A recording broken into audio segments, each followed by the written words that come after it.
नमस्कार दोस्तों, स्वागत है आपका भारत बोलेगा की इस सीरीज में जिसका नाम है आज फिर जीने की तमन्ना है। मैं हूँ बैब्स यानी कि बबलू दिनेश शैलेंद्र, आपका होस्ट। भारत बोलेगा, भारत बोलेगा, भारत बोलेगा, भारत बोलेगा, भारत बोलेगा, भारत बोलेगा। पिछले एपिसोड में हमने ऋषिकेश मुखर्जी की पहली फिल्म मुसाफिर के बारे में कुछ बातें की थी। क्यों ना आज हम उसी फिल्म के कुछ गानों के बारे में बात करें। मुसाफिर के गानों के बारे में कुछ खास जरूर है। पहली बात तो ये है कि एक ही बार मशहूर एक्टर दिलीप कुमार ने किसी फिल्म में गाना गाया था और मुसाफिर में उन्होंने एक गीत लता मंगेशकर के साथ गाया था और वो उनका पहला और आखिरी प्लेबैक सिंगिंग का तजुर्बा रहा। मुसाफिर में शैलेंद्र और सलील चौधरी का कॉम्बिनेशन था। गीत शैलेंद्र लिख रहे थे और म्यूजिक सलील चौधरी का था। एक तो शैलेंद्र ने अपने टिपिकल फिलोसॉफिकल ढंग से लिखा था गाना कि एक आए एक जाए मुसाफिर दुनिया एक सराय। उसमें कुछ लाइनें हैं कि नादान 100 बरस का सामान लेकर आए और धूल उड़ा कर चला जाए, कि जिंदगी आनी जानी है, हम सब मुसाफिर हैं, आते हैं और चले जाते हैं। तो लालच, लोभ, ये सब चीजें कोई मायने नहीं रखती। एक आए एक जाए मुसाफिर दुनिया एक सराय रे। एक आए एक जाए मुसाफिर दुनिया एक सराय रे। एक आए। एक और गाना था जो बहुत ही खास रहा उस फिल्म में, जिसे किशोर कुमार ने खुद गाया भी था और उन्हीं पर पिक्चराइज किया था। एक गोवन यानी कि कोंकणी ट्यून से सलील चौधरी इंस्पायर हुए थे और उन्होंने वो ट्यून शैलेंद्र को दी और कहा कि इस पर गाना लिखो। दोस्तों, आप सुन रहे हैं भारत बोलेगा, जहां आपको जानकारी भी मिलती है और समझदारी भी। और मैं हूं आपका होस्ट बैब्स यानी कि बबलू दिनेश शैलेंद्र। भारत बोलेगा, भारत बोलेगा, भारत बोलेगा, भारत बोलेगा, भारत बोलेगा। तो दोस्तों, हम बात कर रहे थे मुसाफिर के उस खास गीत के बारे में जो एक कोंकणी ट्यून पर आधारित थी और कोंकणी ट्यून आज भी बहुत ही फेमस है।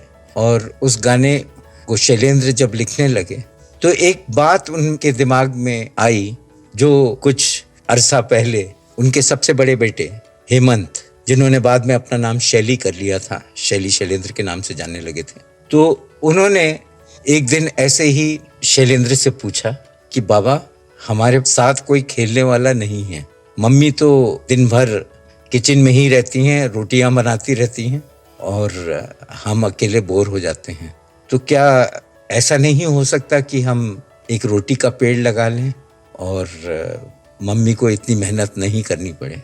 तो शैलेंद्र ने उस बात को सुना और मुसाफिर का गीत मुन्ना बड़ा प्यारा लिखते समय उन्हें उस घटना की याद आई और उन्होंने लिखा, एक दिन वो माँ से बोला, क्यों फूंकती है चूल्हा, क्यों ना रोटियों का पेड़ हम लगा लें, आम तोड़ें रोटी तोड़ें रोटी आम खा लें, काहे करे तू ये रोज रोज झमेला।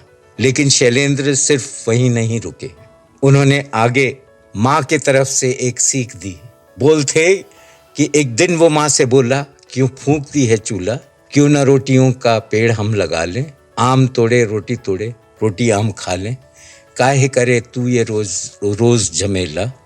शैलेंद्र आगे लिखते हैं, अम्मी को आई हंसी, हंसकर वो कहने लगी, लाल मेहनत के बिना रोटी किस घर में पकी, जियो मेरे लाल।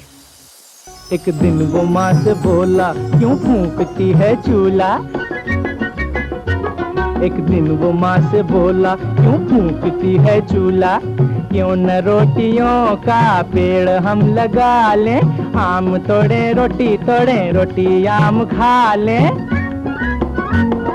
क्यों न रोटियों का पेड़ हम लगा लें, आम तोड़े रोटी आम खा लें, काहे कले लोज लोज तू ये झमेला। अम्मी को आई हंसी, हंस के वो कहने लगी, लाल मेहनत के बिना रोटी किस घर में पकी, जियो मेरे लाल, जियो मेरे लाल। ओ जियो जियो जियो जियो जियो मेरे लाल। तो एक जो बहुत ही नॉर्मल सा वाकया हुआ था उनके साथ, उसको लेकर इतनी बड़ी बात बोल गए शैलेंद्र, और वो गाना काफ़ी पॉपुलर भी हुआ। और हालांकि फिल्म नहीं चली, लेकिन उस गीत को आज भी याद करते हैं। तो दोस्तों, इस एपिसोड में बस इतना ही। आज फिर जीने की तमन्ना है चलती रहेगी आपके साथ। आप मुस्कुराते रहें, गुनगुनाते रहें और रखें अपना ख्याल। नमस्कार। मेरा देश, मेरा देश, मेरे लोग, मेरे लोग,